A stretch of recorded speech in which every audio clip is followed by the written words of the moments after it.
and welcome to Creation Studio Grab and Go. This is an opportunity for you to come into the library and grab a bag of supplies and make a fun craft each month.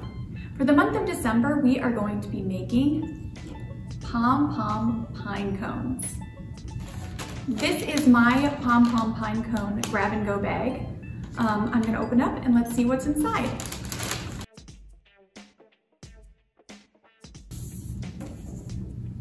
Of course, I have a pine cone, pom-poms, and inside this bag, there is also a gold string. And there's also a tube of glitter glue. Every bag also comes with some written instructions. So the first thing we want to do is open up our bag and take out one of our pom-poms. And what we're going to do is put a tiny dab of our glitter glue on top of the pom-pom. Then we're going to carefully place it on what is called a scale on the pine cone. You can continue to add pom-poms to the pine cone in this way until you've added them to all of the scales that have space for a pom-pom. As you'll see, some of the scales at the bottom are too close together and you won't be able to put a pom-pom on those. You can either make a colored pattern when placing your pom-poms, or you can just mix it up and put some different colors all over.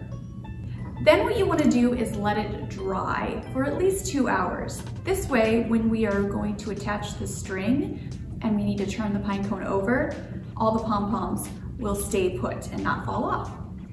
Last of all, we're going to use our glitter glue again, and we are going to take our string and we're going to fold it into a loop. And we want the two ends to be pretty even so that we can put a dab of glue on the bottom of the pine cone and then place the two ends into the glue. And this will take quite a while to dry, so I think that the best thing you can do is probably leave it overnight before you hang it up for decoration. And once you're done, you'll have a beautiful, colorful, and sparkly pine cone ornament. Grab and go bags are available in the kids area of the library. We have 250 bags and we will give them out until we run out. So get yours while supplies last. We hope you enjoy making your own Pom-Pom Pinecone. Next month, we are going to be making modeling clay snowmen. Until then, bye!